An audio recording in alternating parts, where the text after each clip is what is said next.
I just want to waste some time. I just want to waste my mind. I want to fetch out. I don't give a damn what you're talking about. I just want to waste some time. I just want to waste my mind. We can turn up or turn down. Smoke a couple blunts in the morning. It's your boy BeMo on the finale. I ain't trying to rhyme. I got something. You said that you need a week off. BeMo here to get your stress off. I just want to waste some time. I just want to waste my mind. I want to fetch out. I don't give a damn what you're talking about. I just want to waste some time. I just want to waste my mind. Good morning, folks. We're over on YouTube. You know what it is. Finale time. Come on, sweetheart. Let's start the show. I'm ready.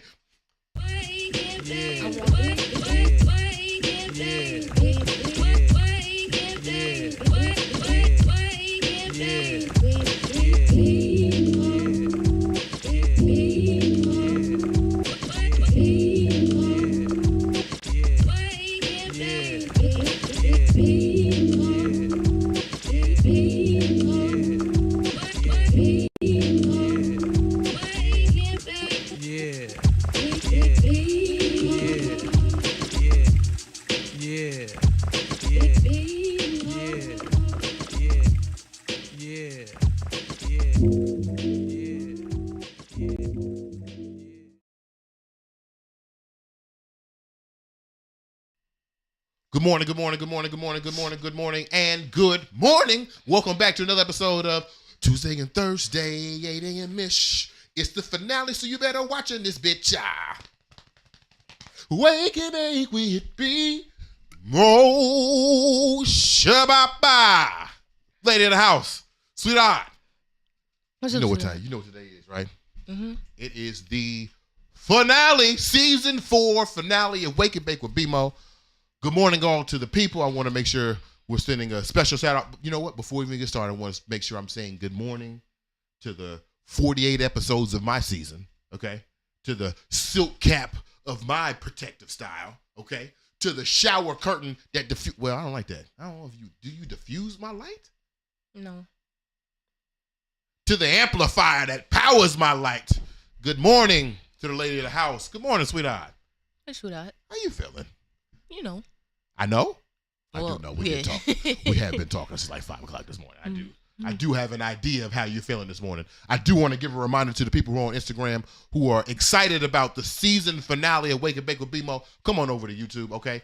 The link is in the bio. Just search BeMo. We're going to have a great show this morning. Before we get started, I want to make sure we give a special shout out to the Washington Informer Bridge, wibridgedc.com or at wibridgedc on all your social media channels. Okay, this is your chance to stay in tune and aware of the happenings of what's going on from blackness through blackness to blackness, which is exactly what the show does. So we appreciate you, Washington Informer Bridge. Thank you to Lafayette and the crew over there. It's been another lovely season 4 of Wake and Bake with BeMo, being a part of this network, as I'm the only person on this network. But, you know, being a part of this network is really, it is really great. It's really great to be a part of this legacy black media cycle. I'm so excited to continue our relationship as we go into season 5. So thank you to the Washington Informer Bridge. Also want to give a huge shout out to the Tell Her This podcast.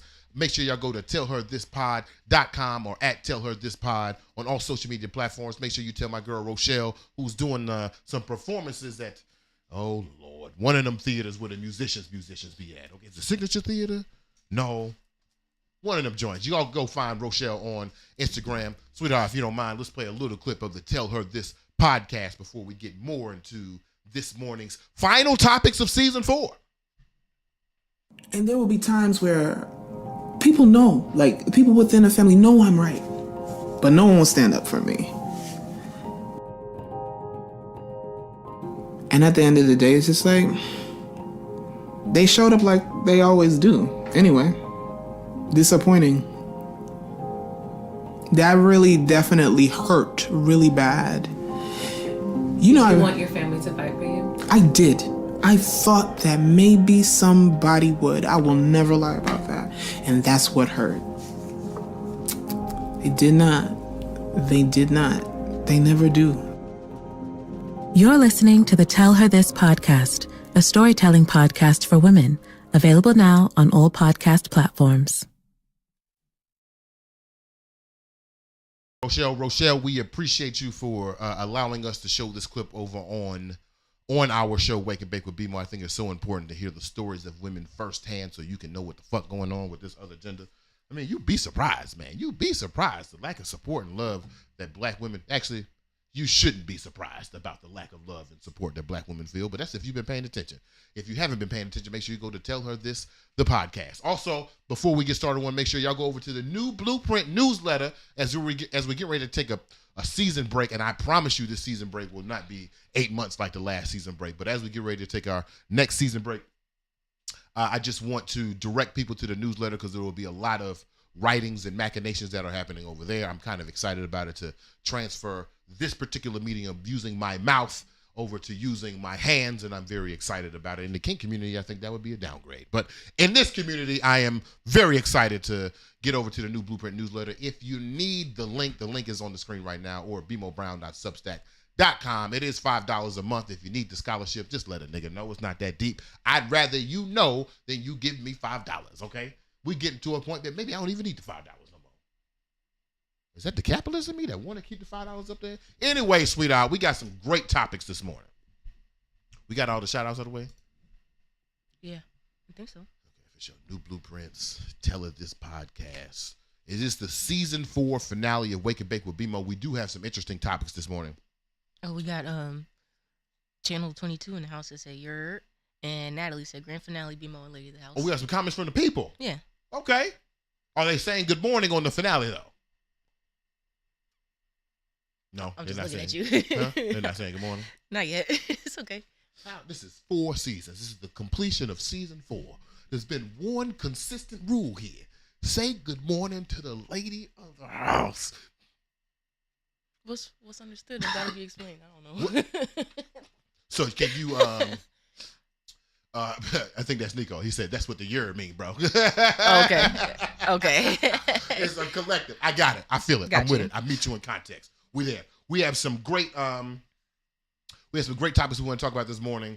This morning we want to pull, as it's a season 4 finale, I want to talk about some of these topics that we didn't get to this season, but I also want to take this time to I want to bring you in on some corrective thoughts that I've had. Okay. I've been wrong about a few things. And on the new Blueprint newsletter, we're going to take this a little bit further, but I have some reflections about season 4 that I want to get off, which includes the lessons from the Osage, the people from the Killer of the Flower Moon, our good man Jeremiah Wright, and of course Mace and Dwight Howard. We're going to talk about those things. But before we even get there, Lady of the House, sweetheart, do we have a black fact? Let's see. If not, I could just read some stats from season 4. Yeah, I got. Okay, for sure. Lady of the House gonna hit us with a black fact, because you know it's as much as we like to hypothesize and build new blueprints about what's going on in black culture, around black culture, through the execution of black culture, it is also important to be steeped in history and facts. So we have a book here. Lady of the House is gonna read us a black fact. Go ahead, sweetheart, I'm ready. I'm a little torn between 2, but I'll go. Because I'm torn in between the 2. Because I really want to be with you. Go ahead, sorry, sweetheart. Should I just pick one, or? You know, I don't believe in the binary. You do what you want to do. Okay, I'll do 2. Okay. The first one is the Negro was the first artist. The oldest drawings and carvings yet discovered were executed by the Negro peoples over 15,000 years ago in southern France, northern Spain, Palestine, South Africa, and India. Really? Yeah. Okay. The drawings are on rocks, the carvings on bone, basalt, and ivory. Okay. And then second one is the oldest known representation of the human body is that of a Negro woman. It was carved by a Negro sculptor of Grimaldi race from 10,000 to 15,000 years ago.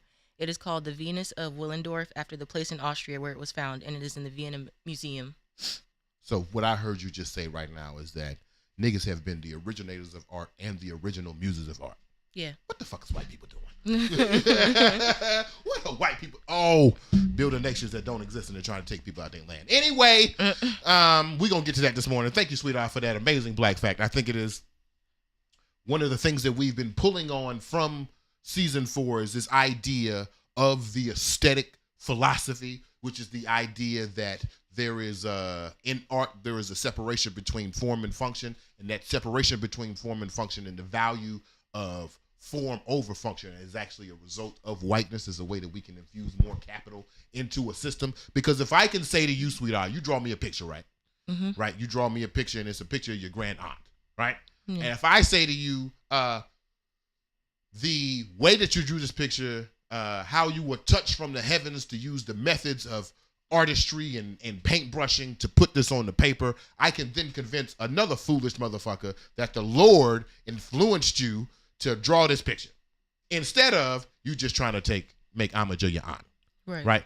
People are valuing form over function, and in African diaspora cultures, especially in cultures of the currently oppressed, we value function way more. Give me a gold fork rather than just a gold raw nugget.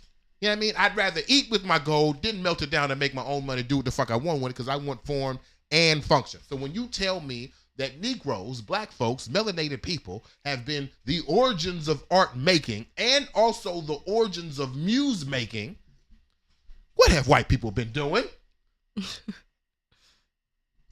You know, I have really tried to study. I tried to figure out what is something that white people invented. This is the one thing I figured out. What? The hamburger. Oh, really? That's the one, the hamburger, colonialism, imperialism, oppression, marginalization, capitalism. Cattle slavery. Oh, they said the Egyptians came up with capitalism. Okay. These are the things. But an actual physical thing, the hamburger. That's all I got. Wow. The hamburger, and what's the little towel that you can squeeze? What's it called? You know what I mean? The little yellow towel that you can squeeze and wash your car. Those are the two things that I figured out white people have invented on their own. Well. Huh? That's it.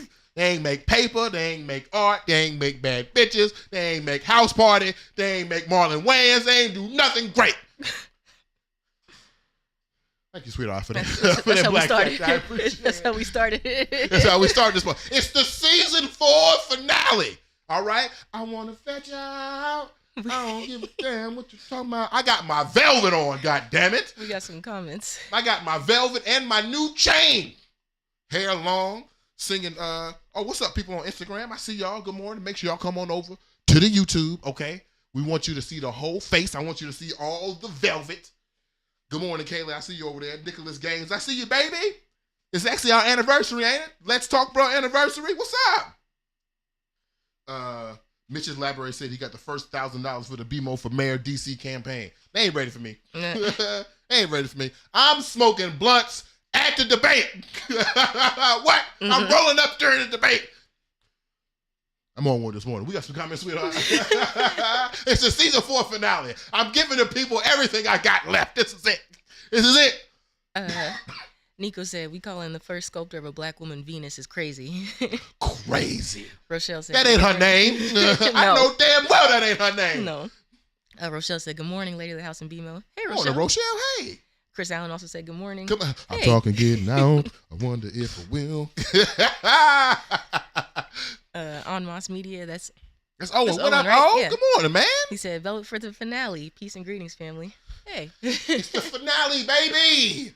And then Nico said, and we taught them how to wash things. That's crazy. So, chicken or egg? Wait, what do you mean? That's what Nico said. If we taught them how to wash, is Nico saying they would have never got to the hamburger if we didn't teach them how to wash things? I agree with you, Nico. I retract the hamburger statement then. Maybe hamburger help. You know what we just found out, though, Sweetheart?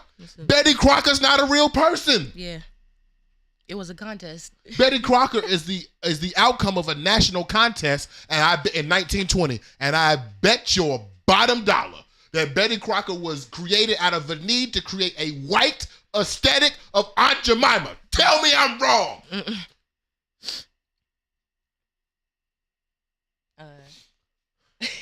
Owen said, I'm up today. Go ahead. A chamois or Oh, it says Yeah, the chamois. Yeah, yeah. That's right. Well, damn, that's what Nico's saying. We taught them to wash things, and then they created the chamois, not the hamburger. Yeah. Fuck! Hamburger's back on the list. Kendall said, "Good morning, beautiful people. Season 4 finale. Let's go." Let's go. Hey. Season 4 finale, baby. Micah said, "Good morning, y'all. Did white people invent velvet?" Hey, No. Hell no. Velvet is a black word. And if you prove me wrong, I'm going to prove you wrong back. I don't give a fuck. I'm just going to make some shit up. You know niggas made velvet. And if niggas didn't make velvet, then niggas made velvet. You feel what you see what I'm saying? Yeah. The velvet might have been created. Wasn't nobody wearing no damn velvet for real. Probably except the monarchs and shit. But fuck them. I'm not being logical this morning. It's the season 4 finale. They not? No, it's just on. Okay. Well, it is what it is. Speaking of which, you ready to get into some of these topics? Yeah. Because we're going to riff all day with these comments. I can do that. I can feel like I'm on one this morning. Where you want to start, sweetheart? This morning we got, before we even get started, let's give me some stats real quick. Let me give some stats. In season 4 has been active for exactly 6 months. This is the longest season of Wake and Bake with BeMo since Wake and Bake with BeMo existed. Every season has been about 2.5, 3 months. And the reason why we're having such an abrupt season 4 is because y'all can read the writing on the wall. Shout out to my original artists out there. Y'all see the black writings on the wall? We done missed 2/3 of the last shows. We tired. You tired. I don't got nothing left. And Baby Daddy Darius is back in the news again. I feel like we started this season with goddamn Baby Daddy Darius, and this nigga back in the news for being trashed again. An evolution of trash. So, we need a little time. We just need some time to breathe and think and create some new blueprints and come up with some new concepts and read some books and watch some movies and go to some museums. Because, it's just not that time, right? Another stat. We have covered, in these 6 months, we have covered 167 exclusive black topics. 167, sweetheart. I know for a fact, let me not do that to the people. If the national reading level is 4th grade, I could assume that niggas have not read 167 articles over the last 6 months. Can I assume that? Yeah. Have you read 167 articles in the last 6 months? Probably. I read, Me too, yeah. though. Damn. Man, we doing the show, though. We doing the show. Maybe the Wake and Bake with BeMo nights have actually read 167 articles, but we have covered 167 black exclusive topics. I only know one other institution who has covered that many black exclusive topics. Well, 2 now that I think about it. The Washington Informer Bridge and Roland Martin. That's the only people I can think of who are covering topics on this level. And the Breakfast Club, I guess. But these niggas, man. Anyway, I got another stat in here. Oh, over the 6 months, we have total close to 10,000 views in total. That's crazy. Between YouTube, between our very rare Instagram clips. This next season about to be the clip season because I ain't put up no clips, sweetheart. The last clip I put up, I think, was when we discovered that white was the white N-word. And that was the beginning of the season. That was like the 5th week. No promises though. Make sure you go to the Substack so you can see those exclusive clips that are happening over there. So close to 10,000 views in total. We have averaged about 250 listens per month. Nice. That's crazy. Yeah. Did you know, in order to be in the top 3% of all podcasts, you just need to average 1,000 listeners per month. So we're like 1/4 of the way there. We might be an average podcast now. Shout out to us. But those are just some of the stats that I wanted to share with you about season 4. We're going to do a more qualitative wrap-up about season 4, about some of our shortcomings, some of the things that we desired before, and how we're going to launch into season 5. Very excited about season 5. There will be a season 5, and as I told Chris Allen in the DM yesterday, it will not be an 8-month break between the 2 seasons. That was ridiculous, but needed at the same time. So who knows? Maybe it'll be a 12-month situation. No, I don't know. Hopefully it'll be a little shorter. It'd be great to come back at the beginning of the year, but we'll see how things work out in real time. All right. Sweetheart, we have 3 topics that I want to discuss. What time we at right now? We've been on 20 minutes. Should we do a topic and then take a break? Yeah. Okay. Also, Rochelle says this season has been phenomenal in so many ways, educating, innovating, being blackity black, and revolutionary. This podcast is one of the best out there. Oh, shit. Oh, my Man. goodness. Oh, shit. In That's the crazy. fields. This was not a planned topic. We went to Tallahassee, right? Tallahassee was one of my hometowns.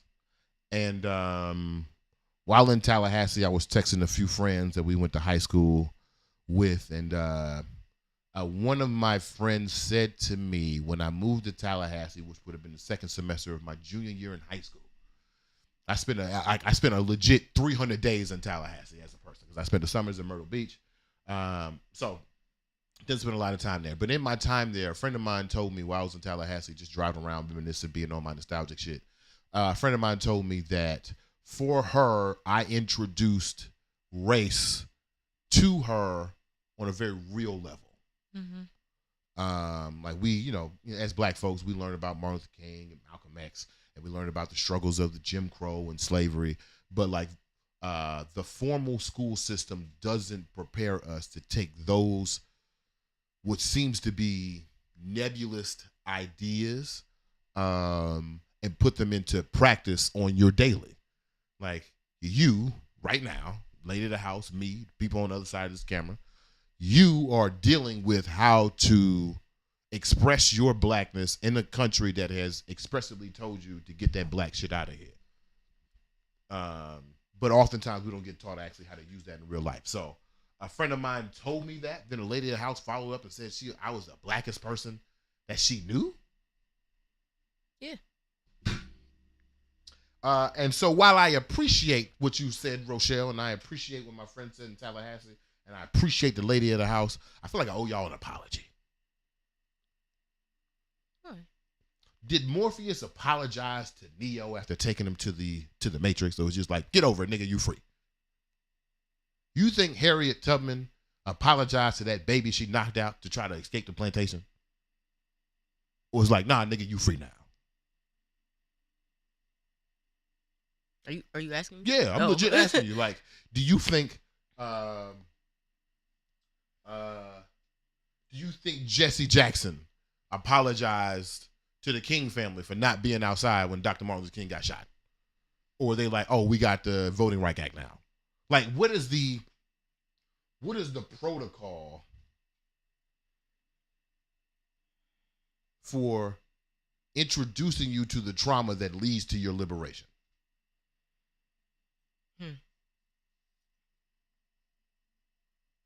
Yeah, I don't know. Is it just is it like I'm doing you a favor type thing, or I don't see it as an apology, I don't know. If I'm doing let's say the bank was gonna take $20,000 out your account tomorrow. Would I be doing you a favor if I robbed you today? Only if you gave it back. If I gave you the money back, is that what you're saying? Yeah, only if you gave it back. The bank is taking $20,000 from your account today. I'm robbing you for $20,000 today. So I do appreciate the comments. That is something that weighs on my heart heavy, though. You know what I mean? Or maybe you don't know what I mean. I feel you though. But it feels. You feel like a responsibility. Yeah, it feels. Yeah. Yeah. And we try hard. I said this in season 0. Like we are going to try as hard as we can to not put direct trauma onto the show. We didn't even show you when Will slapped Chris, let alone babies getting shot, buildings being blown up, police brutality. We ain't show none of that shit. We can talk about it. I feel like it's not it's not right. You know what I mean? It's like when I heard John Oliver, he was covering the Israel-Hamas war. The thing he said most in there was, I'm a comedian.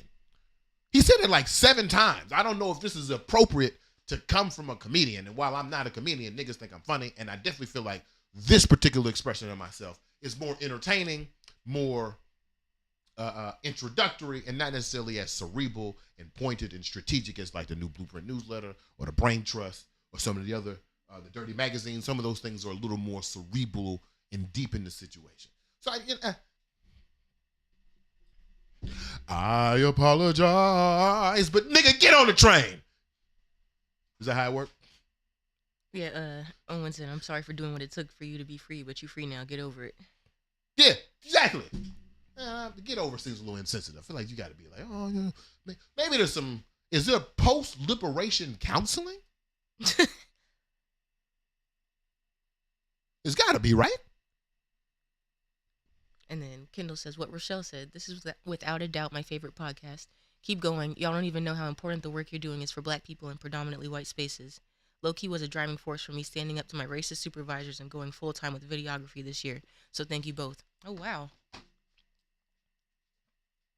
You let them know, Kendall. Wow, that's crazy. We're not fucking having it. You a veteran. Wow. You a Black man. You are not going to be disrespected. No. Kendall is not a real veteran. He's not a veteran. He's not a real veteran. But happy Veterans Day, though, Kendall. Right. I should have called you. That's on me. That's on me. My bad. But I'm glad. I'm glad that you stood up to your boss. Mm-hmm. And I'm glad that you also had the wherewithal and the resources to fall back onto your own entrepreneurial spirits. Right. Now, if some niggas out there listening to me right now ready to tell their white boss off and they ain't got nothing in line. Yeah. Y'all gonna be part of the eviction story with me. Oh, Lord, then change the laws up.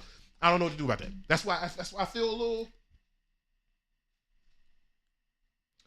To quote Loki, I feel burdened by my purpose. Wow. Hence the break. Love this show. Love it.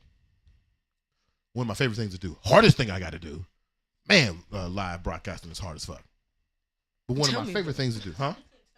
Man, this shit hard as a motherfucker. You about to adjust something right now. I thought you about to adjust something right now. But yeah, those are my season 4 recaps. We're gonna do more on the newsletter. I have some other topics that I want to break out. Some things that we didn't talk about. Let's see, what's something we didn't talk about specifically? We didn't this season. There are 3 things specifically I wanted to talk about that we didn't necessarily get to. I wanted to talk about Demar Hamlin, the young man who died on the field playing football. Mm-hmm. I wanted to talk about how he woke up and asked, did we win? And the white doctor said, you wanted life. No, bitch, answer my question. Did we win the game? I put my life on the line for the game, and you talking about my life. No, nigga, did we win the game? And I want to go further into, do Black men have the right to risk their own life for their own dreams? We didn't get to it, though. I wanted to talk about the Passport Bros this season 2. And I wanted to yield that conversation with the Passport Bros with the theory. I think we might have touched on it, but I think Black men and Black women should break up. I think the radical new blueprint for solving the relationship politics between Black men and Black women, specifically straight Black men and all of Black women, is a breakup. I think we talked about We talked about this? Yeah. We talked about the breakup? Yeah, okay. Yeah. And then lastly, one thing I want to talk about that we have just kind of like put the rounds on. I want to talk about Richard Pryor and Bernie Mac versus Bill Cosby. Okay. Lady in the house and I, we've been watching the Bernie Mac show, and it dawned on me the last time that we were watching that Bernie Mac, Uncle Bernie, is the exact opposite of Dr. Heathcliff Huxtable. Yeah. Like, these are the exact opposites of patriarchal guardians. And for a long time, Bill Cosby was regarded as America's father because he was clean cut. But it turns out, like with most fathers, he had secrets, you know what I'm saying, wasn't telling you the whole truth, and actually it turned out to be quite trash. Right. But then meanwhile, the person who was honest, who was queer, who was vulgar, who was authentic to himself, that was the person that was, labeled explicit, labeled for adults only, when in actuality, that should have been our father. Richard Pryor and Bernie Mac should have been the father figures that we were looking up to. They weren't perfect. You watch the Bernie Mac show, like, why is Bernie treating them kids like that? It's because Bernie's not a parent, and them kids is traumatized. They're not fucking perfect. Richard Pryor wasn't perfect. The things he did to Pam Grier, terrible. But he was honest about them. He told you what he did to Pam Grier. And then Pam Grier corroborated his story. Not 75 women came out of fucking nowhere. And this nigga still denying it. Shut the fuck. Anyway, those were the 3 topics we wanted to get to this morning. But let's do this though, sweetheart. I want to come back with the 3 things that I think I got wrong this season, or things that I might have omitted from this season because I was purely wrong about the situation, although we don't particularly believe in right or wrong, but I don't think I had the right thinking process there. But let's do this. So let's do this, sweetheart. You know what I want to hear? Let's play Tone Che. Sweetheart, let's play Tone Che, Micah Robinson, featuring Tashira. Micah, I see you, baby. We're going to play Tone Che. It is the creative project, I think this year, one of the creative projects this year that I'm most proud of. Let me just recap. Yeah, definitely, for sure. Shout out to our girl Lydia, oh hey Lil. Shout out to Micah. Shout out to Baki. Shout out to Tashira. Shout out to the color yellow and brown. Lydia, house, you ready?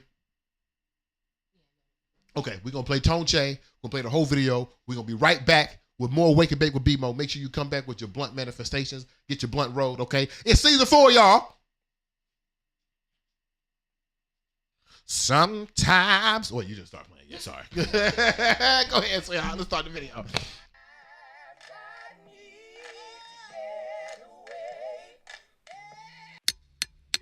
Baby, can we? Oh, baby, please. Down on my knees, but I ain't begging, baby. I'm just trying to change. Mind over matter. I'll be the better. Home run the sad, nothing but dimples and laughter after I change.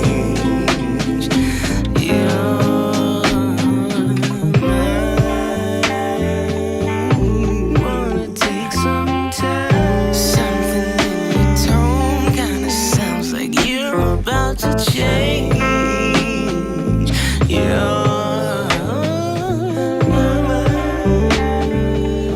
I wanna take my time. I can hear it in your voice. Oh, you might as well just change. Wasting your time. I'm not gonna change.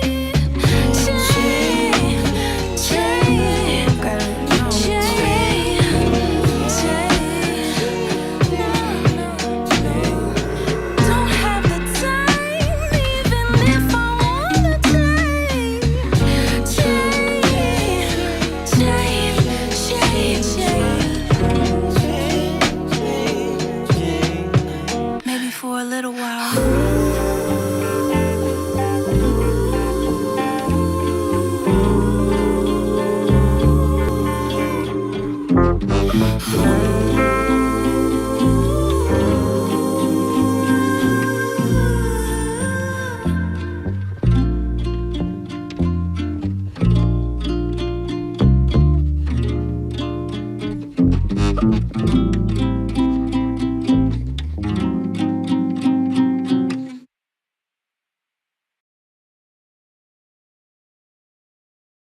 Fucking song, man.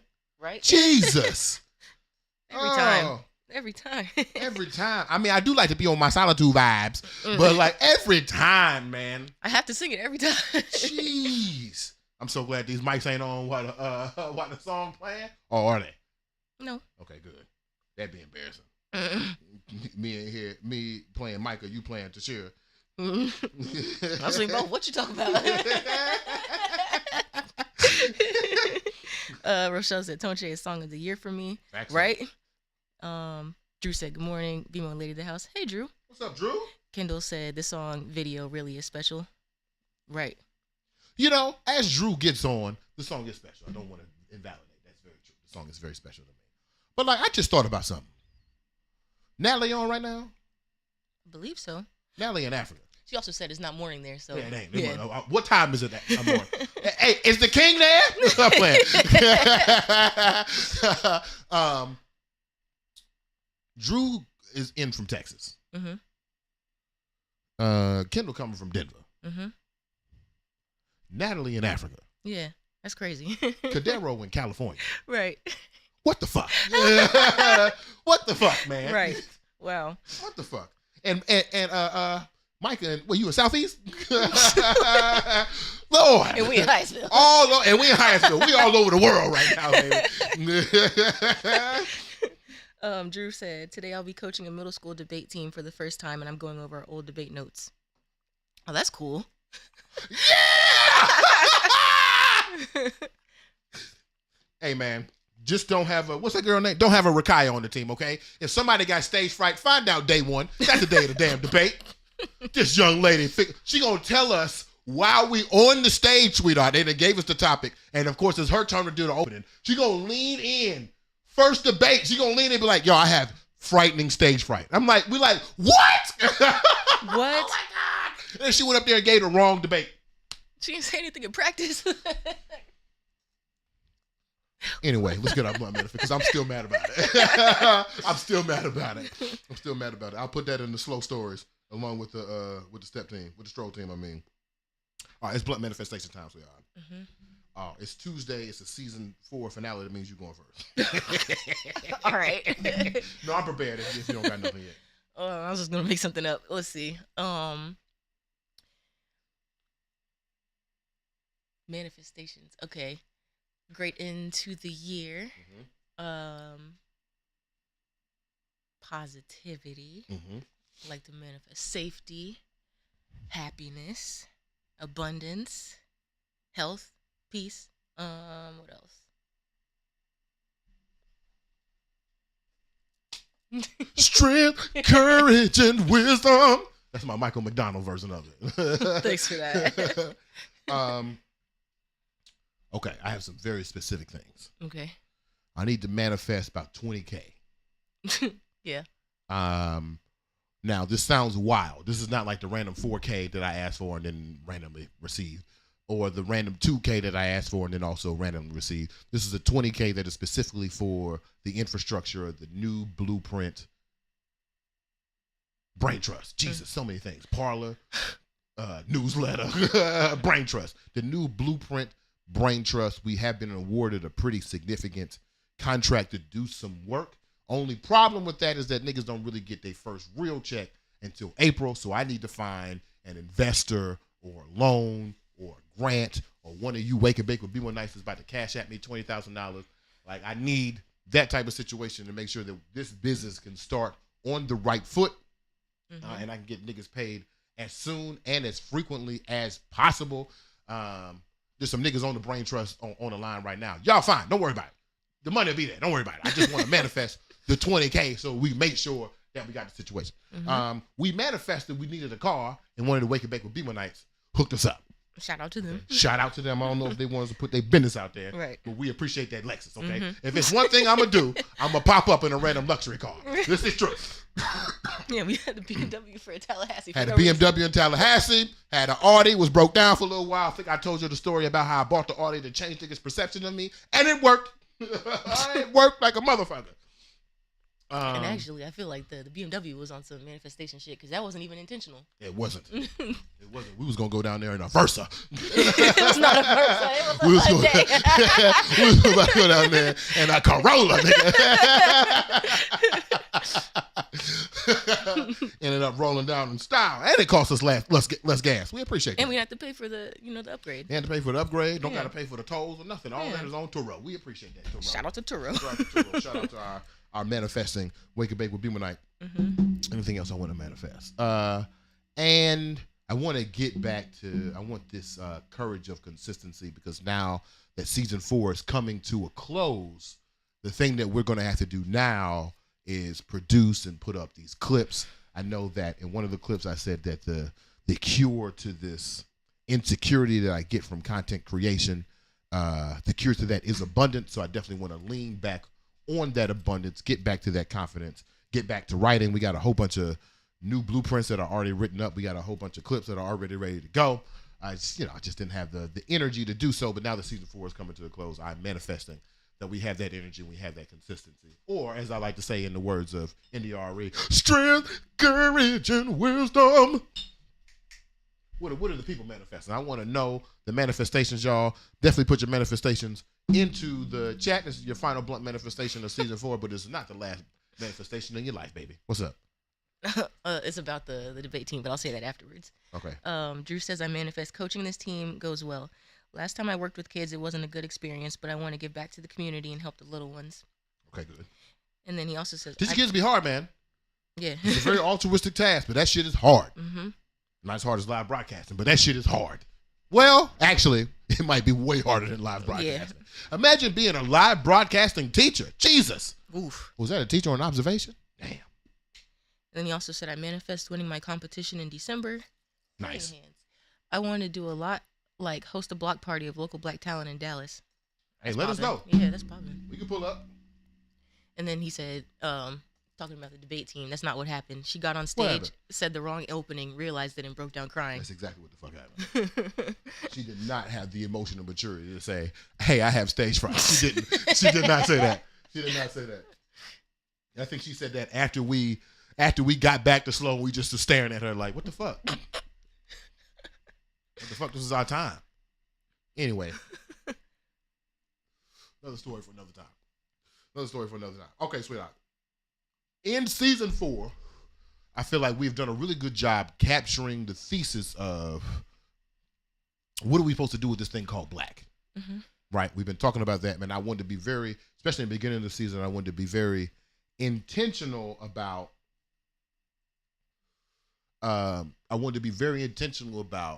exploring black from white.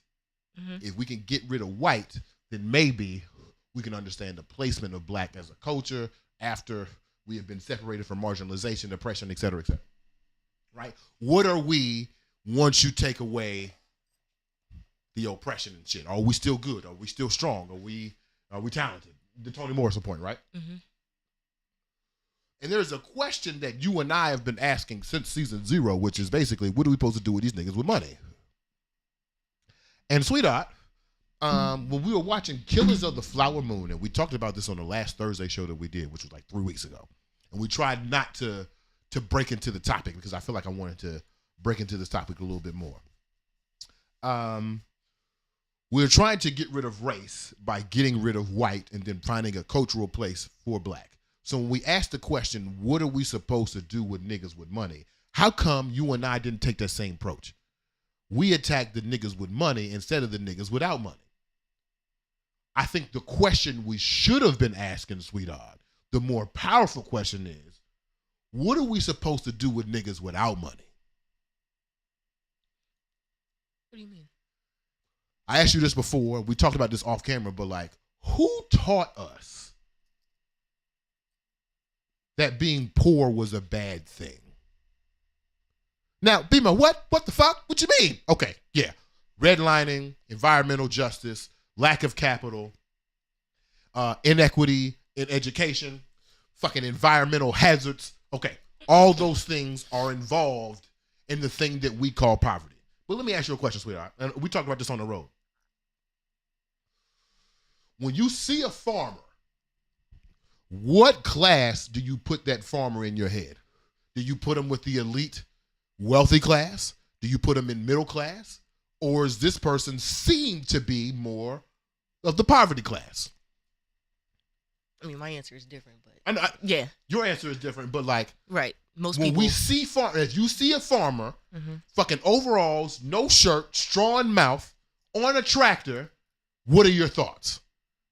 I know most people don't think of this person as elite, but the farmer is a self-sustainable entrepreneur, right? That we have tagged with the aesthetics of poverty.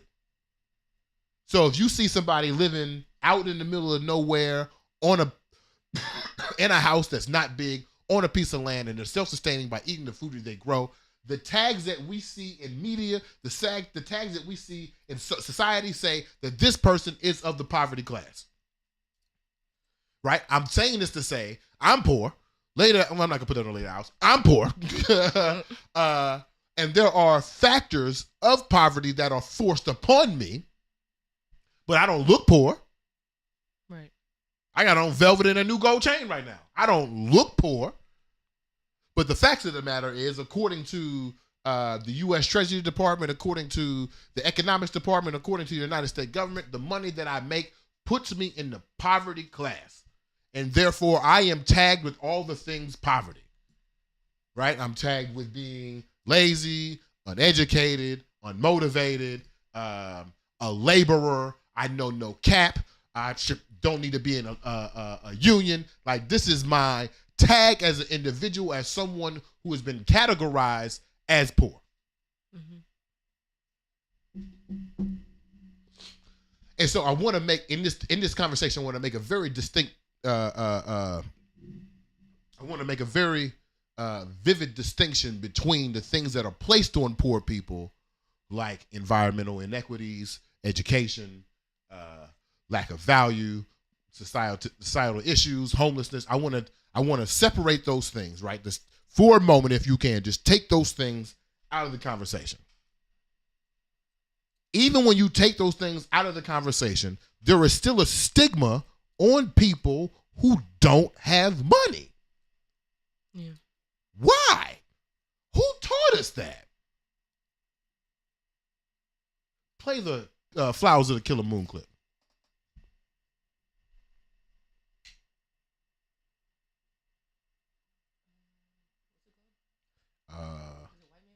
Yeah, White Man Money. When this money started coming, we should have known it came with something else, because it's a white man's money. Yeah. It's not what we were taught coming down Missouri, Arkansas, and Kansas. What has come to our reservation that doesn't belong here, and it's them. They're like buzzards circling our people. Yeah. They're gonna pick us body clean, leave nothing.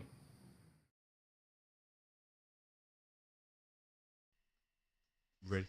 This is a clip from Kills of the Flower Moon. If you have not seen Kills of the Flower Moon, Martin Scorsese, I'm pretty sure the indigenous folks find something wrong with it in the same way that I found something wrong with Soul and Pixar. And that's not to diminish. That's actually to say that there are probably there are some cultural nuances that weren't covered in the movie. Outside of those cultural nuances, this movie is phenomenal. Yeah. Because for the first time ever, I've seen wealthy indigenous people. During this time, the Osage Nation were the most wealthy people on the planet. And this movie does a great job showing how white people were subservient to them.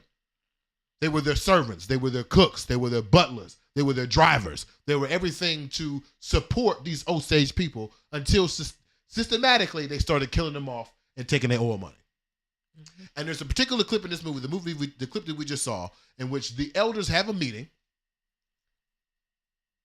Geronimo here, talking about France Fanon. The elders had a meeting, and in the meeting, one part I couldn't find is they say, who taught us this good life? Right. Before we had this money, we were self-sustainable on our own land. We had our own gods. We had our own community, and we lived in abundance. And then we came here, and they thrust this money, this economic conversation on us, and we became the most wealthy. And then they killed us for it. So who taught them this good life? Who taught them to buy cars? Who taught them to get furs? Who taught them to have subservient white people by their side so they can add to the economy of the area? Who taught them this good life? So when I think about the question of what do we do with niggas with money, I feel like I have been asking the wrong question. What are we supposed to do with niggas without money? Because what we have been doing to niggas without money is we've been demonizing them. We've been minimizing them. We've been marginalizing them. We've been oppressing them. We've been discounting their voices because they haven't been able to have the financial success to be able to have a bigger voice. On a call last night with the Let's Talk, bruh, it was reminded of me that under patriarchy, men really think that their value is in their value. Right. Who taught us that?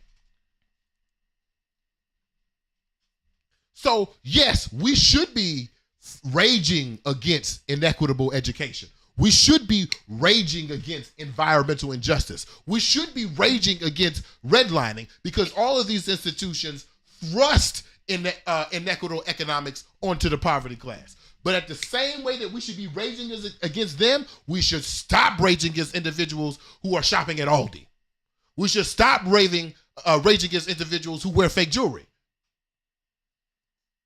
We should stop appreciating the aesthetic of money. As I got my velvet and new gold on. What are we supposed to do with niggas without money? The same thing you do with niggas with money. What are your thoughts, sweetheart? What are your thoughts? Went too far? I think you bring up a great point. Yeah, because we have, what's the word? Propped up or, right. We had, you know what's a great example from this season? What? That damn dentist. Y'all remember the dentist who put up a list of rules to their black women customers? It was a black woman dentist. Was it a black woman dentist? I don't know. Yeah, it was. It was a black dentist? Yeah. It was a black dentist who put up a sign that says you cannot wear bonnets to the dentist's office. And I'm sitting here thinking, like, a bonnet is for protection. You're trying to protect your hair from environmental hazards. At the dentist, you're getting your teeth clean, which really means the dentist is a maintenance man. But for some reason, because we put doctor and gave that nigga $250,000 a year, like, we respect his opinion more, nigga? Right. You don't respect the maintenance man that way. Right. When a dude coming, when people are sweeping up in the hallways, you don't look at them like dentists. Right. And we don't pay them like dentists, but they doing the same thing. Why? Because you learned a little more about teeth. I'm supposed to respect you at a different level? Nigga, you gonna get this bonnet. I don't want no black in my hair. Fuck you. Yeah, what were you saying? I do feel like we're getting to a point where people are starting to realize that people with money shouldn't necessarily be glamorized or aspire to be like. Yeah. Because that shit doesn't matter at the end of the day. Same thing with like celebrity culture and. Well, hold on now. What's up? It doesn't matter in the sense of like an aspirational, ethical, moral question. Yeah. But when it comes to going to the grocery store, it does matter. Okay. When it comes to political influence, it definitely matters. Yeah, but I'm talking about like the frivolous things. Talk to me more. Where the light go? Oh. Talk to me more about these frivolous things. Like I was saying with celebrity culture, like the mansions, the fancy cars, you know, all that shit. Like, and also during the pandemic, a lot of people turned away from the things that celebrities were trying to glamorize because they felt like it was tone deaf. Like Kylie Jenner taking a private jet. That's true. Yeah. That's true. It is tone deaf. Huh. Interesting. We got any comments, sweetheart? I know we do. Yeah. I hope so. This is a good one. Owen says, they come to your communities, take your resources, and sell them back to you at a price you can't afford, man, and blame you for not having money when the real thing of value was the resources of your land. Exactly. And then he said, not far enough. Keep exploring this pathway of thinking. Give me an example. Owen. Any other comments? That's it so far. And then Geronimo said, you're in a France Fanon bag this morning. Uh-oh. That means I'm approaching violence. Uh-oh. But yeah, okay. One other thing. Okay, so that's one thing, right? Mm-hmm.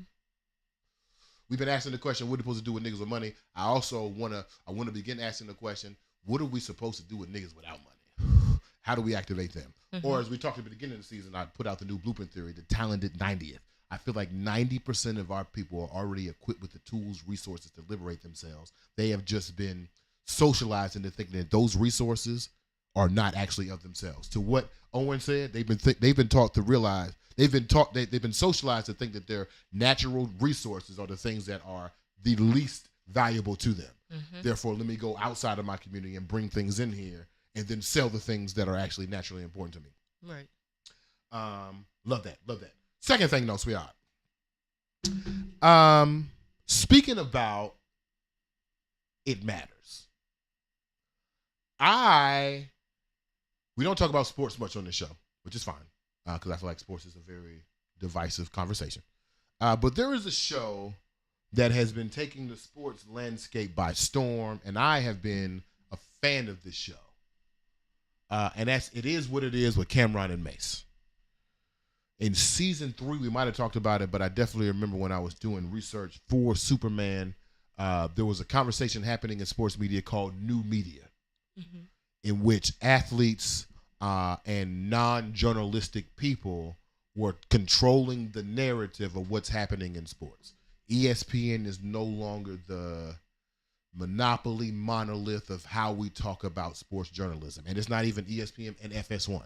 It's ESPN, it's the Stephen A. Show, it's the Dan Le Batard Show, it's Pat McAfee, it's the show with Gilbert Arenas, it's the show with Paul George, it's the show with Draymond Green, it's I Am Athlete. It's all these different ways that we can investigate athletes and athletics divorced of this traditional media.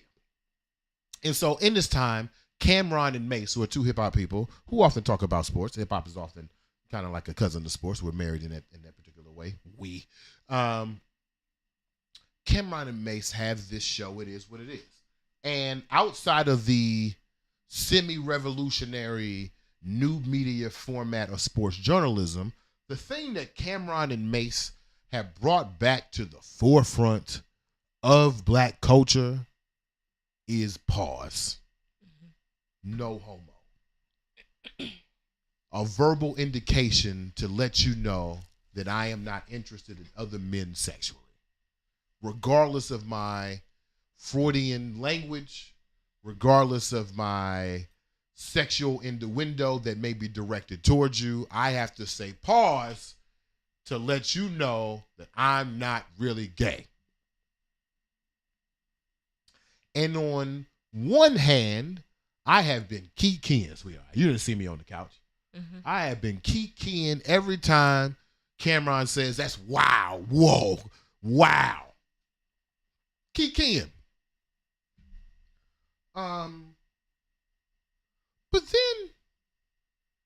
But then Dwight Howard has been accused of sexual assault with another man. And It Is What It Is had a statement, Mace particularly. And I'm going to be honest with you, sweetheart. I've been listening to the statement over and over again, and I've said this before. Sometimes the language of the people who have been doing the work kind of sounds like the language of the people who are also anti the work. Play the clip of Mace and Cameron, please. Dwight. Now, this is where I'm going to start. Before I talk about Dwight, before we talk about your disclaimers, please. Why? Where is he going? I don't know what kind of disclaimer this was. This disclaimers is crazy. Be careful. Yo, let me tell you something, ladies and gentlemen. We got to stop telling people, I don't care what you do on your own time. Because we do care. Cam is lying if he tell you, I don't care what you do on your own time. And then Stat follows up. And women, you got to stop. For real, put the camera on me. For real. We got to stop telling niggas what you do in your own personal time has nothing to do with me.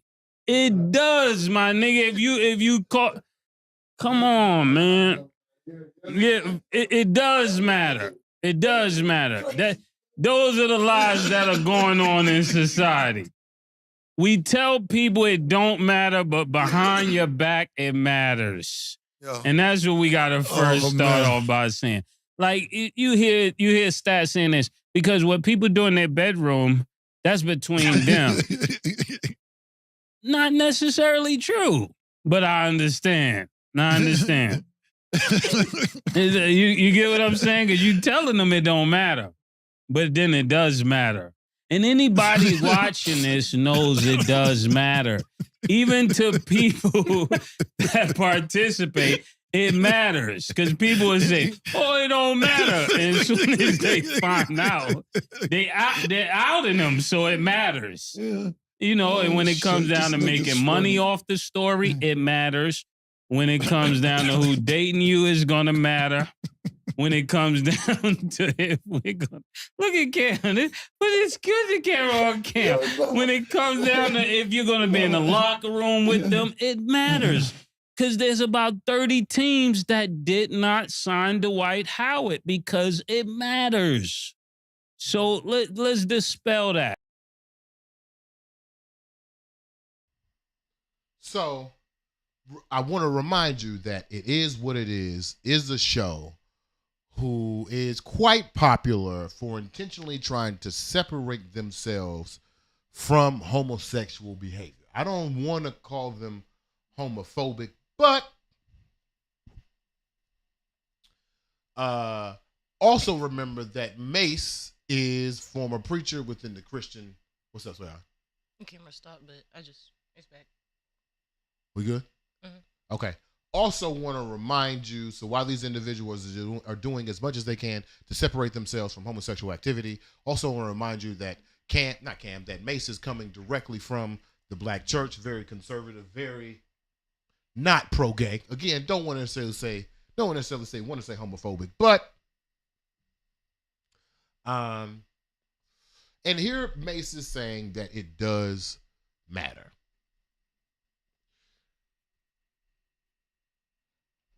And Mace is 100% correct. It does matter. It absolutely matters that Dwight Howard he has not identified himself as gay, but participates in homosexual activity. Yeah. And Dwight Howard is currently not in the league. And I watched them highlights of him playing in Puerto Rico and across seas. And I listened to some commentators talk about why Dwight Howard is not in the league. And they say because his pick and roll defense isn't that great. But then Dwight Howard is one of the greatest defensive centers to play the game. So it's just hard to imagine that he's had such a decline over the years. But then this situation comes out that he actually is involved in homosexual activity. And then you start to wonder, does that matter? Of course it matters. It always matters. The difference, though, between me and It Is What It is that to me, throwing away it doesn't matter actually brings back the humanity of the situation.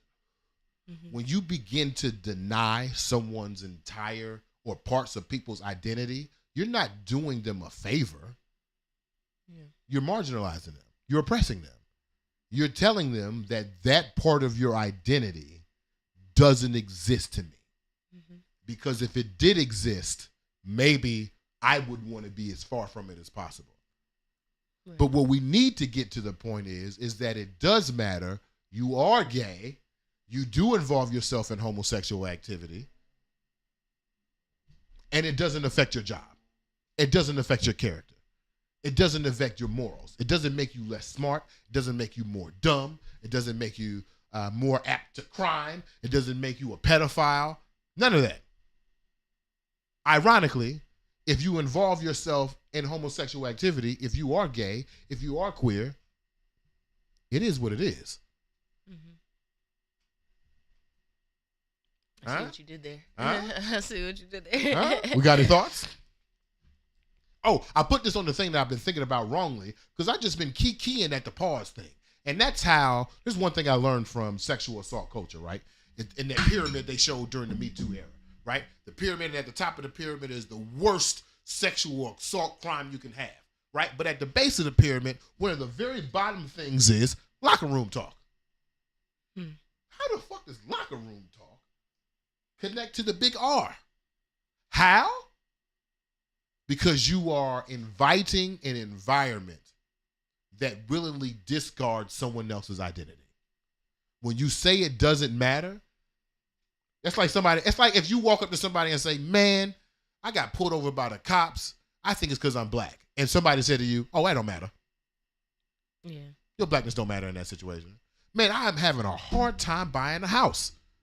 Your blackness don't matter in that situation. Man, I'm having a hard time wearing my natural hair to work. I ain't got nothing with you doing, black. Yeah. It's just because you ugly. So yeah, that's why I put that on the by keying and laughing and maybe even sharing a few posts and even like allowing the thought process. Maybe I'm inviting that type of disallowance in other people's lifestyle. I have a friend of mine that I'm quite sure is gay or queer.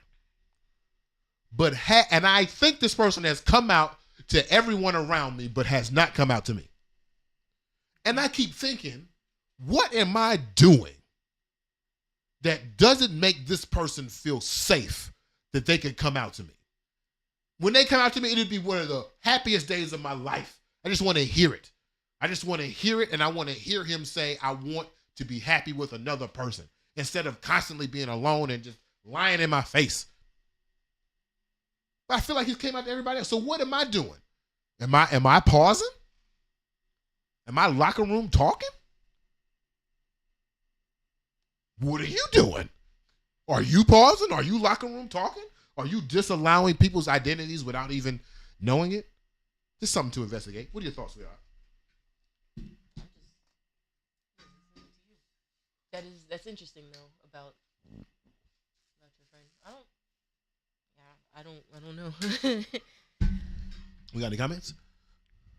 No. I mean, we have a few, but it was about the Osage.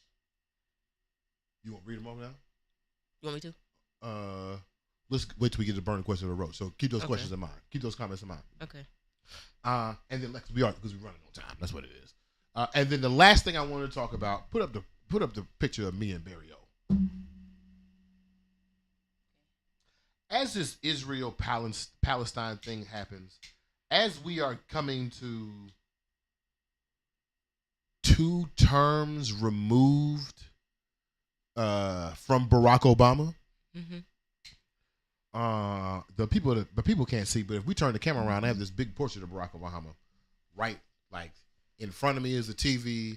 On this side is another Jada portrait. In between those two things is a classy photo with me at the lady of the house. We look nice in that picture too. And then I have this big portrait of Barack Obama that says change can happen.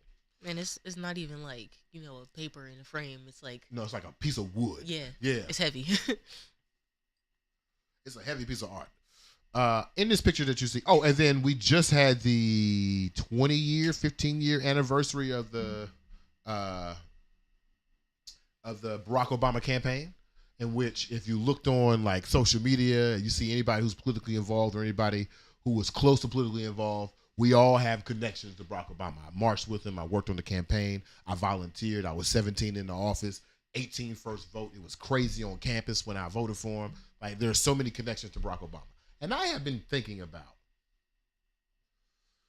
Barack. It was very interesting being a political science student while Barack Obama was being elected president. Because in the political science department, there was a split. And we learned this kind of like on the first day of Intro to Poli-Sci, which when it comes to leadership, there is we have representative leadership, and then we have like altruistic leadership. And then under philosophy, if you look at Socrates, is it Socrates? Was it Socrates or Aristotle? One of them niggas. It was Aristotle because it's the Aristotelic king. So there's like the philosopher's king. There is an ideal leader who is married to philosophy and to the concepts of the country or the governor, right? And so when I was in school, I fell on the line that I think it is more important to have a black man be president than it is more important to elect a president whose policies I agree with. I thought when I was in college, I thought it was more important to elect a black president rather to elect a policy president whose politics I agree with. And then when I voted for him again, regardless of what he did in the White House, he was going to get my vote because he was black. But when I turned on the media and when I went to certain classes, people were outright trashing that idea. Oh, you only voted for him because he's black. And I'm like, yeah, that's exactly why I voted for him. I voted for him because he's black, because I feel like this country needs to see a black man as president. And for 8 years, we saw a black man be the most powerful person in the country passively on television. And that has so much an effect on the country that we see politicians now, 15 years later, celebrating their time as 17-year-olds on that campaign trail. Marcus Batchelor is running for city council directly from the influence of Barack Obama, regardless of his politics. That nigga made it look possible. Yeah. Until this very minute, like right now, I still feel like the optics of seeing that black man on president outweighs anything he could have done. That's fair. But that minute has passed, sweetheart. I am not to the point where I feel like I shouldn't have voted for Barack Obama, but I am to the point where I am thinking beyond just the representation of what he's done. Now that this Palestine, Israel, Hamas war thing is happening and we are examining American colonialism, we are examining global imperialism, we are seeing genocide happen in person, it's making me examine the foreign policies of our foreign president. And then the one thing that I have constantly ignored, although all of the things that I just said positively about Barack Obama, I was going to vote for him regardless of his policies. One of those policies was killing Gaddafi. Yeah. Most popular leader in modern African history, was going to start the African currency and probably bring Africa, and I mean that not in the American way of saying the continent as a country, I mean as the entire continent. Probably bring Africa into a Japan moment where they radically modernize over like 20 years and somehow become the leaders of technology and wealth. This was a possibility that Barack Obama may have drone striked from his house in Northeast. You know what I mean? Starting to look at those things a little differently. And I saw, and one thing that I am investigating again is Jeremiah Wright. Play this clip, sweetheart. Because in 2007, 2008, when Barack Obama separated ties with the man who baptized his children, whose church he paid tithes to, who married him and Michelle, when he separated from himself, I thought, oh, Barack's got to do that so he can be president. Again, what did I say? I think the optics of him being president outweighed any other policy he could have voted for, policy he could have upheld. But when you start getting into the culture structure, the culture structure. Write that down. When you start getting into the culture structure, I got something for you, Africana. What's up? What's up? Hold on. When you start getting into the culture structure, when you start getting into what the king is talking about, when you start getting beyond policy, when you separate from your mans, not because he did something wild. I am pro separate from your mans because he did something wild. Get that nigga the fuck out of here. But because of an ideological difference that you were once celebrating,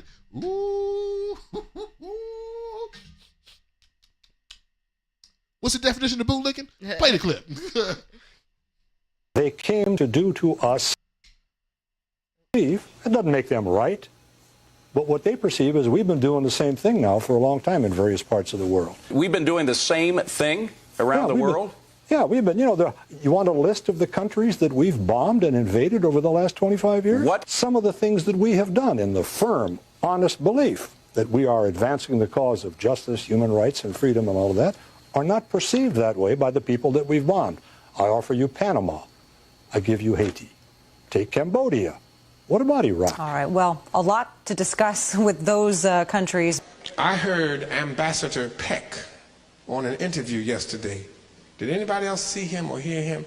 He was on Fox News. This is a white man, and he was upsetting the Fox News commentators to no end. He pointed out, you see him, a white man, he pointed out, an ambassador, that what Malcolm X said when he got silenced by Elijah Muhammad was in fact true. America's chickens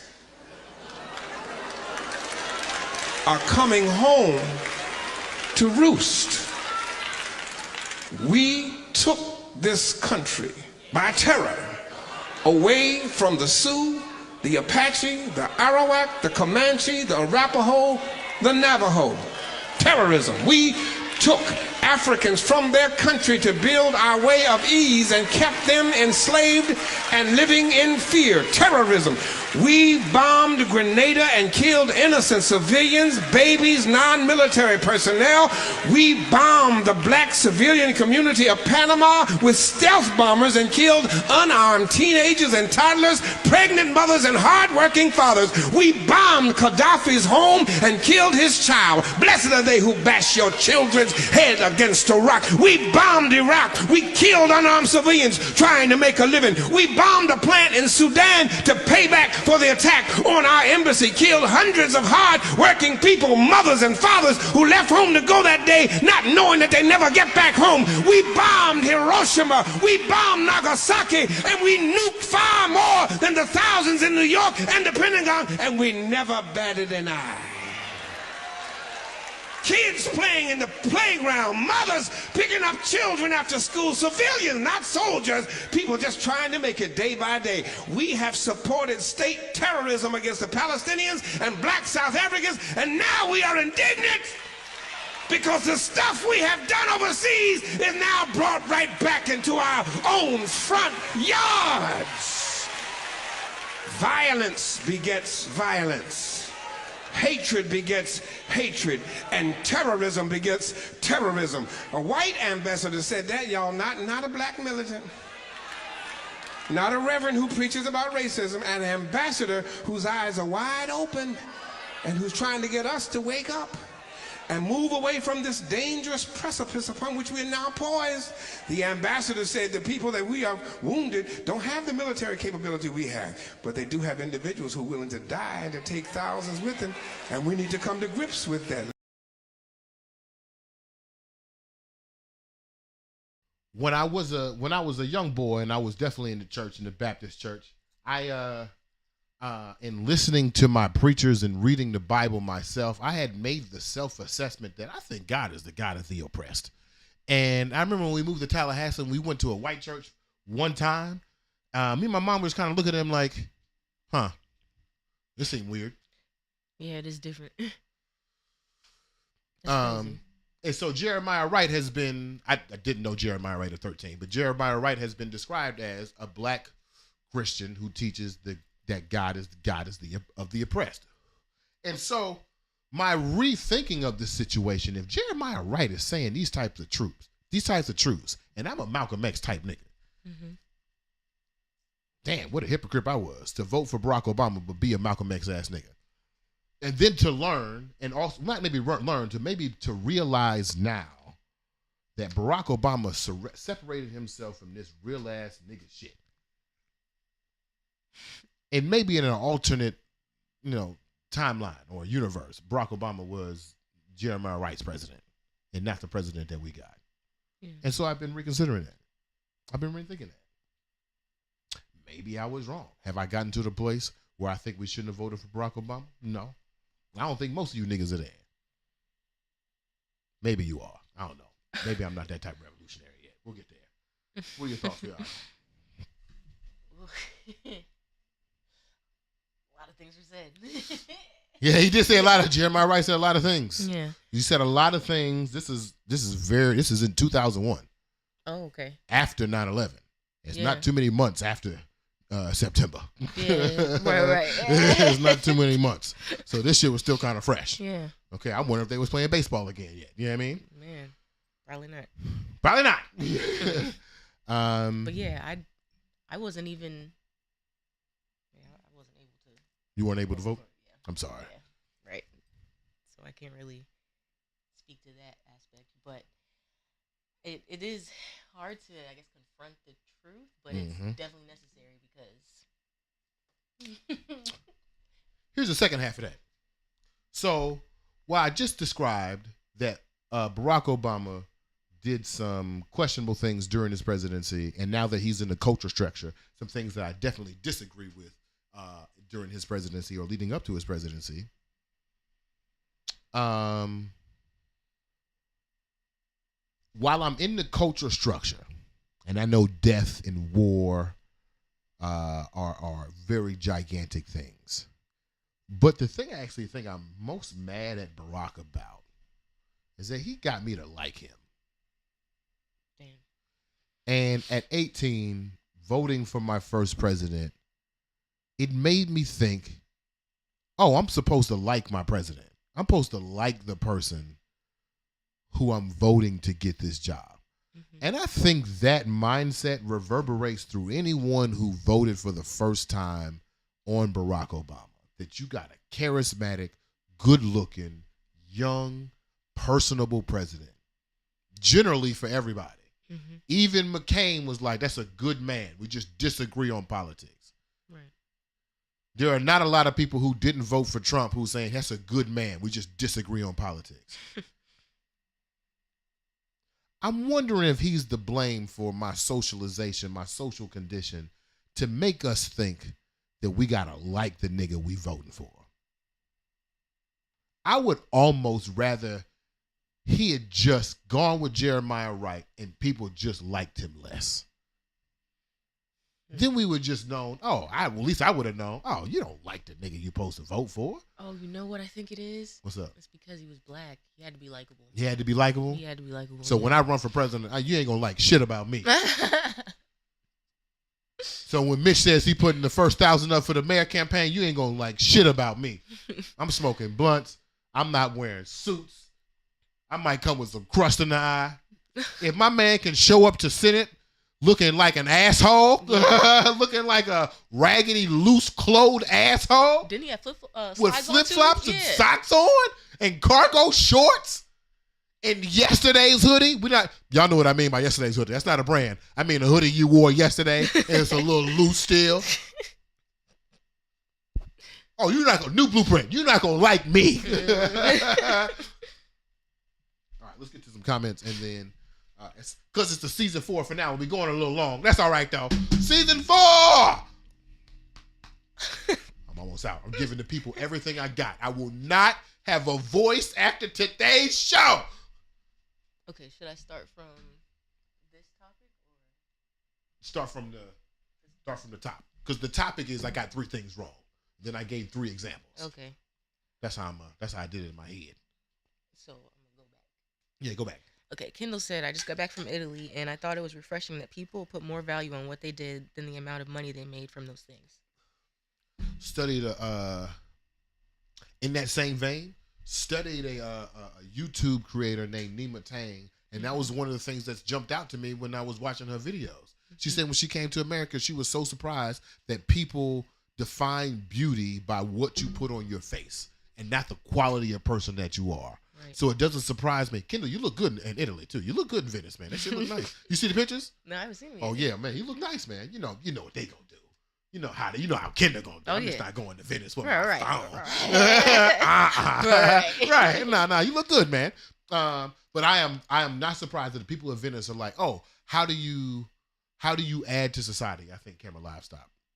Yeah. How do you add to society? How do you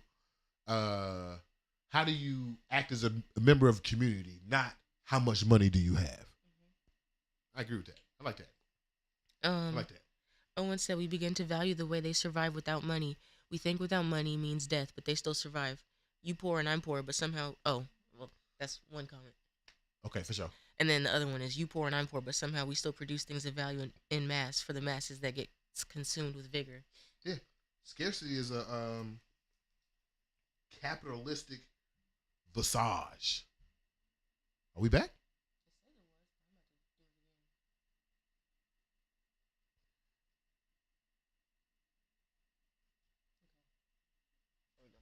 Okay. Scarcity is a capitalistic visage. It's very, when I think about the times where I'm most poor in my life, and then I think about the bills I had at the time, I'm like, how did I pay that? Yeah. How did I do that? How was I surviving? How was I surviving? How was I eating every day? Right, man. Yeah. You know? Right. You know? Nico says, Mace just projecting. He'd been clowned repeatedly over the years for following what he wanted to do and continually reverting back to general acceptance. Sounds like trauma to me. It matters.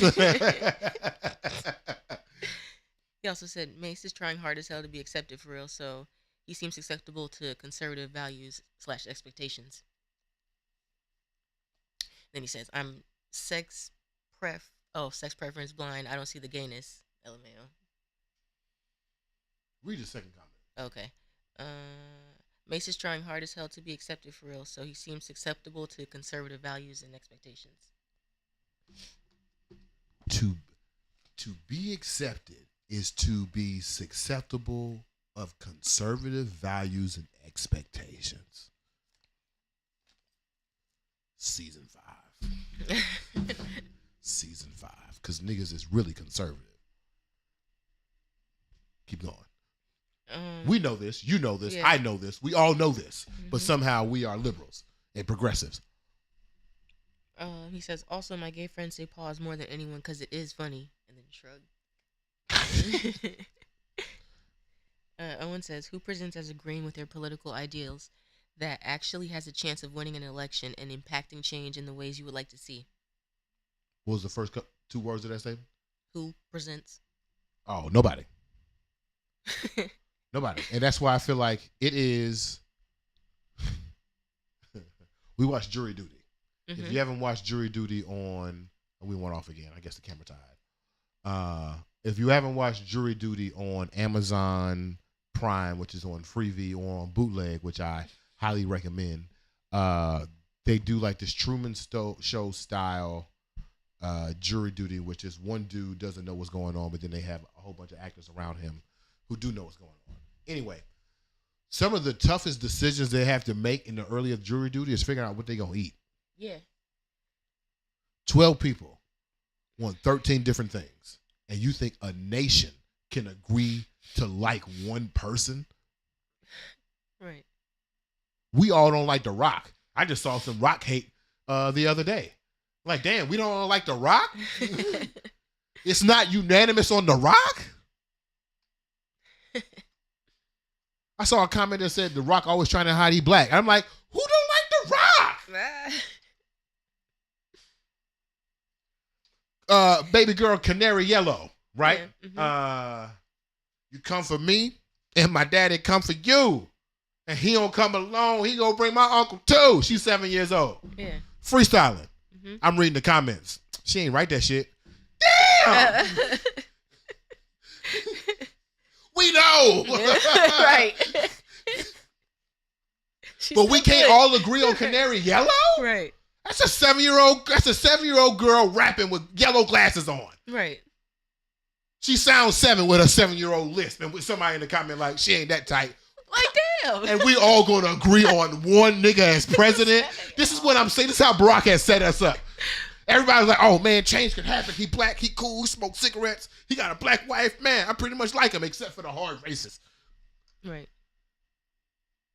Now we got an old ass nigga versus a fucking criminal, and the nation can't decide who to vote for.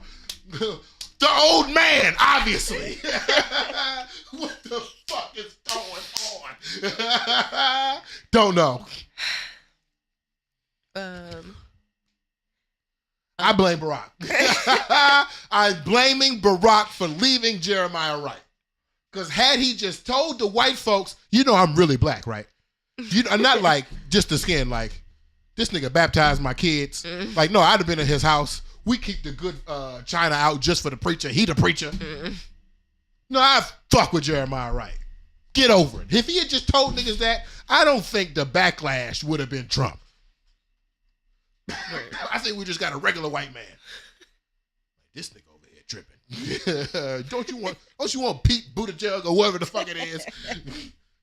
God damn. I blame Barack. Owen says Def Comedy Jam bongos going crazy in between the points being made. And season 1, we was actually on the drum. I used to have a drum from time to time. Oh, shout out to the drum. Had to put a Roach hotel in there last night. That shit crazy. Oh, my bad. I'm not supposed to put our business out there. We in the ghetto. Keep going, Sweethaht.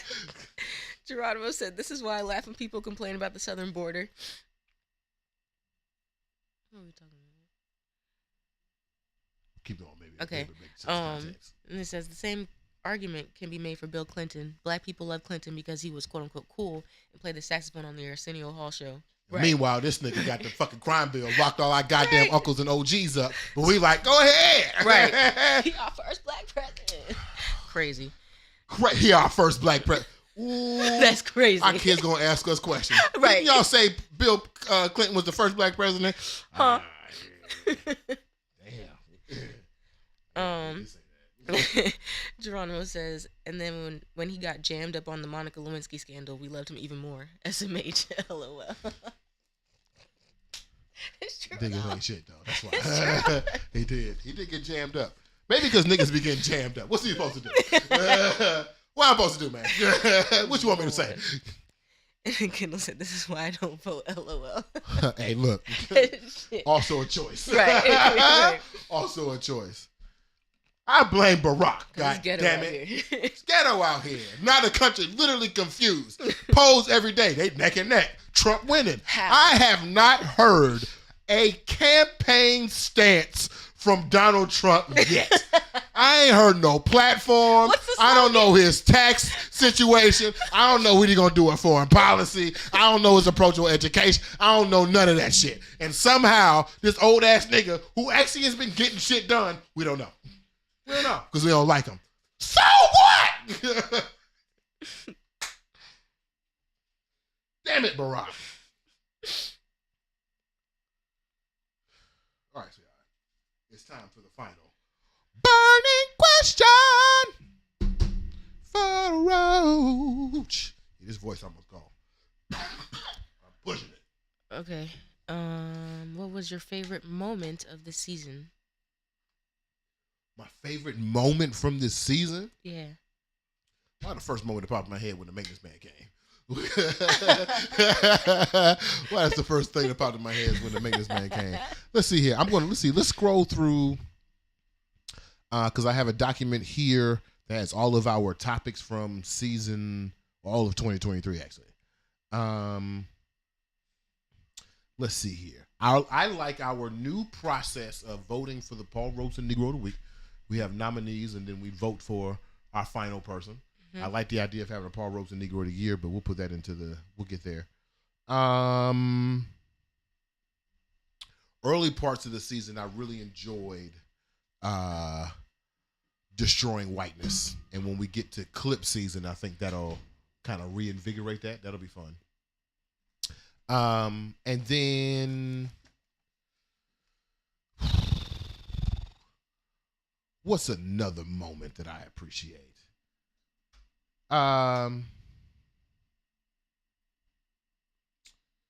We've come up with some pretty good new blueprints this season. The Talented 90th Blueprint was a pretty interesting new blueprint. I really appreciated that. You know what was fun as hell? What was super fun was using some of these research tactics and methodologies that I learned while sleeping with Superman and using them directly for the show. It has been my favorite season because, the last 3 seasons, I feel like we were doing the show on accident. Yeah. We were doing the show on accident. Like, we're doing it from the phone. We were doing it vertical. We weren't doing clips. We weren't interested in the quality of the video. We weren't interested in the the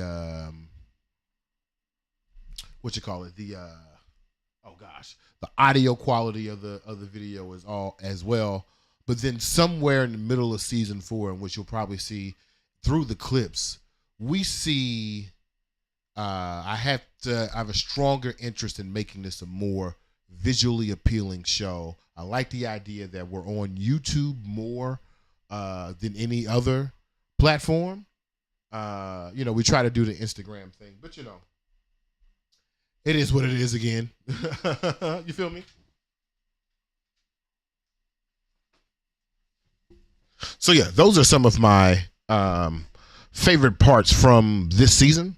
I'd be interested to hear from the people though. Like, what do the people think are our best parts of this season are? What we can do though, and I appreciate the burning question though, Sweetheart. What we can do though, leave that comment. Maybe go to some comments back in some other videos. Share a friend would share a friend. which you know what that means. It means we are about to close the show up, y'all. So we appreciate y'all joining us for season 4. I know that the video has gone out on us. The lady at the house, I think she had to take a phone call real quick. Seemed like it's an emergency. She ran away.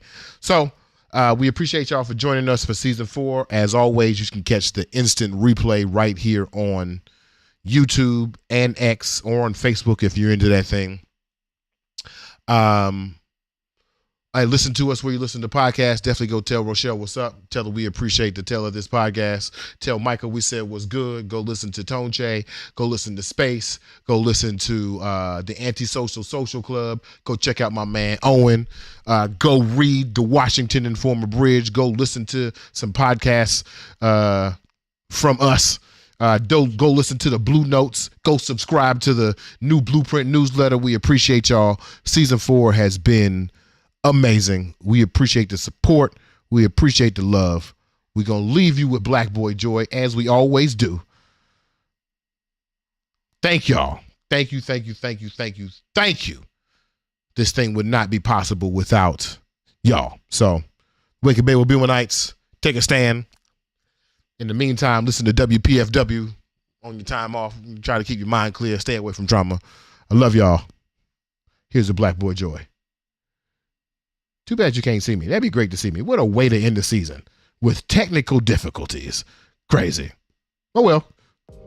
Don't let this feeling slip away. Yes, yeah, happy feelings. Breaking Beverly and Maine. Don't be amazed. Find yourself, learn your joys and pains. Live your voice and sing. The sounds of your heart. Don't you worry about a thing. And don't forget your lyrics. This is a reminder of joy every time you hear it. Just birth right this joy. Smile, you can wear it contagious. Won't you share it? Let love loose, don't fear it. Just that Black Boy Joy. Black Boy Joy up on your brain. Let this Black Boy Joy give you some game.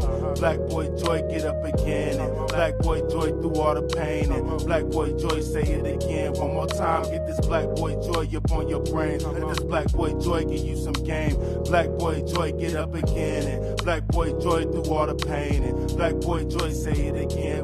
Where I was raised, black boys was being destroyed. I grew up a black boy, they had stole my joy. Nobody put on my neck, so I do it for Floyd. Do it for Tamir Rice and for the underemployed. For the ones that gave back, communicated, deployed. I wanna give you a rope so that you can aboard. I wanna give you a hope so that you can avoid having to be a black man without no black boy joy. So get this Black Boy Joy up on your brain. Let this Black Boy Joy give you some game.